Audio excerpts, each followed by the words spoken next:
Now ये वापस diagram दिखाया हम लोगों ने, जिसमें ओव्यूलेशन होने के बाद एग आएगा, oocyte आएगा फेलोपियन ट्यूब में, first day, second day, third day, fourth day. Now the morula show cells of two types. ये जो मोरुला है ना, वो दो टाइप के सेल्स अंदर फॉर्म करेगा. Smaller clear cells towards the outside and the inner cell mass of larger cells. The cells are compactly arrange. दो प्रकार के सेल्स तैयार करेगा, जो स्मॉलर है और वो आउटर साइड में टूवर्ड्स पेरिफेरी में है, और इनर सेल मास जो लार्ज है और जो सेंटर में है. Till the formation of morula the zona pellucida is retain around the embryo and thus there is no chance in the overall size from zygote to morula.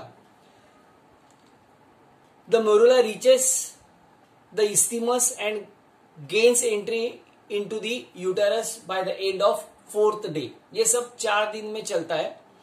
ये एक बात बहुत इंपॉर्टेंट है कि क्लीवेज की प्रोसेस में आउटर जो layer है जोना पेलुसिडा, वो वैसा ही रहेगा. Zona pellucida retain and which is very important.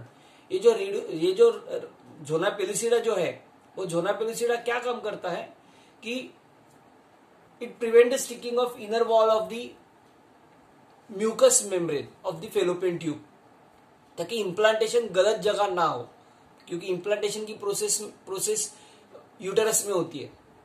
तो अगर वो फेलोपियन ट्यूब के अंदर होगी तो फर्दर डेवलपमेंट नहीं होगा. सो ये इसके लिए ये जोना पेलुसिडा बहुत इंपॉर्टेंट काम करता है. So the morula reaches isthmus and gain entry into the uterus by the end of fourth day. इसके तुरंत बाद चालू हो जाएगा blastulation. So what is exactly blastulation? Blastulation is the process of formation of hollow and multicellular blastocyst. अभी जो morula है ना, ये मोरुला का फर्दर डेवलपमेंट है ब्लास्टोसिस्ट. द एम्ब्रियो और blastocyst then enter the uterus, remain floating in the uterine cavity for 2 to 4 days after the entry. That is till the end of 7 day after fertilization. 4 दिन cleavage की process fallopian tube में होती है. उसके बाद end of the cleavage multicellular embryo form हो जाएगा, that is called morula. Morula enter होता है यूटेरस में. सो एंटर होने के बाद यूटेरस के फ्लूइड में वो फ्लोट होता है और यूटेरिन कैविटी में for 2 to 4 days after entry of after it's enter होने के बाद, मतलब टोटल 7 दिन फर्टिलाइजेशन के बाद ये सब प्रोसेस हो जाती है. नाउ इस प्रोसेस में जब ये फ्लूइड है, ये फ्लूइड एंटर करता है मोरुला के अंदर जाने के वजह से ना, ये जो सेल्स है वो डिफरेंशिएट हो जाते हैं. क्लीवेज के प्रोसेस में जो मोरुला फॉर्म हुआ है उसमें 2 सेल्स देखे हम लोगों ने. एक पेरिफेरी में रहते हैं जो स्मॉलर रहते हैं, क्लियर रहते हैं, और एक बीच वाले सेल्स है जो लार्जर रहते हैं. सो ये आउटर लेयर जो है, फ्लूइड जाने की वजह से आउटर लेयर है ना, now forms the layer called as trophoblast. तो आउटर लेयर को फ्लूइड अंदर जाने के बाद उसको हम लोग बोलते हैं trophoblast. Cells from the trophoblast being to absorb the glycogen rich uterine milk. ये trophoblast cells glycogenic uterine milk, जो एंडोमेट्रियम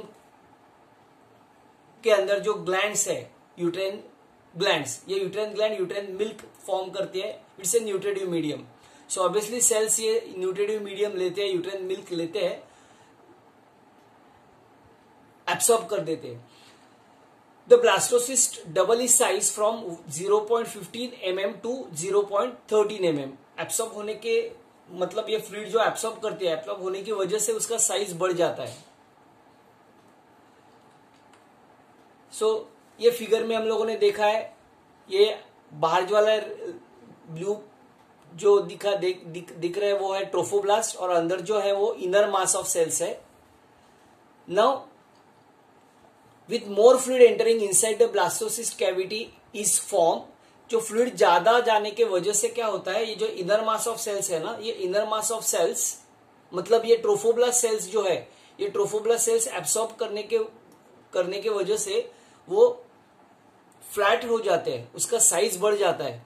सो ऑब्वियसली साइज अगर साइज बढ़ती है ना तो अंदर कैविटी फॉर्म हो जाएगी, और जो इनर मास ऑफ सेल जो पहला कॉम्पैक्टली अरेंज था ना, वो कोई भी एक जगह जाके ट्रोफोब्लास्ट के सेल्स को अटैच करेगी, कनेक्ट हो जाएगी और चिपक जाएगी।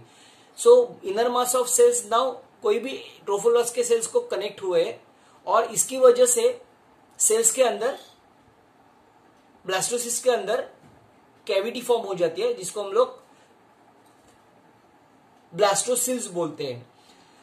Now this outer cells become flat and are called trophoblast. Now हम उसको ट्रोफोब्लास्ट बोलते हैं, trophoblast cells, since they help only in absorbing nutrition for the developing embryo. उनका काम खाली यूट्राइन फ्लूइड जो है, यूट्राइन फ्लूइड एब्सॉर्ब करना। The inner larger cell form inner cells mass of embryoblast. इसको इनर मास ऑफ सेल्स को हम लोग बोलते हैं एम्ब्रियोब्लास्ट। सो इस एम्ब्रियोब्लास्ट ट्रोफोब्लास्ट सेल्स को कनेक्ट हो जाते हैं कोई भी एक साइड में। So embryo proper develops from the embryoblast. So मैंने अभी दूसरा डायग्राम दिखा है, देखो आउटर वो जो सेल्स है, ये सेल्स को हम लोग आउटर लेयर ऑफ सेल्स बोलते हैं। इनर जो सेल्स दिखाई दे रहे हैं वो लार्जर है, आउटर वाले क्लियर है और स्मॉलर है, इनर वाले लार्जर मास है। जोना पेलुसिडा तब तक बहुत थिन होते जा रहा है। अगर आप नेक्स्ट फिगर में देखोगे तो जोना पेलुसिडा कंप्लीटली डिसअपियर हो गया। ये जो ट्रोफोब्लास्ट सेल्स है, ये फ्लूइड एब्सॉर्ब करने की वजह से फ्लैटेंड हो गए सेल्स, इसके लिए उसका साइज बढ़ गया। और ये इनर मास ऑफ सेल्स है, फ्लूइड अंदर जाने की वजह से, साइज बढ़ने की वजह से इनर मास ऑफ सेल्स कोई भी एक साइड को अटैच हो जाते हैं। जो साइड को अटैच हो जाते हैं ना, वो साइड को हम लोग एम्ब्रियोनल नॉब बोलते हैं। ये सब एंटायर एम्ब्रियोनल नॉब है। नाउ वेरी इंपॉर्टेंट थिंग, ये एम्ब्रियोनल नॉब के जो सेल्स है, जो सेल्स ट्रोफोब्लास्ट के कांटेक्ट में आते हैं, ये ट्रोफोब्लास्ट सेल्स के कांटेक्ट में आने हुए सेल्स है, इस सेल्स को बोलते हैं हम लोग सेल्स ऑफ रूबेर। और एम्ब्रियोनल नॉब जिस साइड को है, उस साइड के ब्लास्टोसिस्ट को हम लोग बोलते हैं एम्ब्रियोनिक पोल, और उसके अपोजिट वाले पोल को बोलते हैं एब एम्ब्रियोनिक पोल। ना हम लोग देखेंगे discussion. These remain attached to the trophoblast on only one side. The trophoblast cells in contact with the embryonal knob are called as cells of Ruber. So इसको हम लोग cells of Ruber बोलते हैं। At this stage, the blastocysts show polarity. इसमें blastocyst आपको polarity दिखाई देगा। जिधर embryonic knob है, उस साइड को बोलते हैं embryonic pole, और अपोजिट वाले पोल को, embryonic pole के अपोजिट वाले पोल को बोलते हैं हम लोग ab embryonic pole.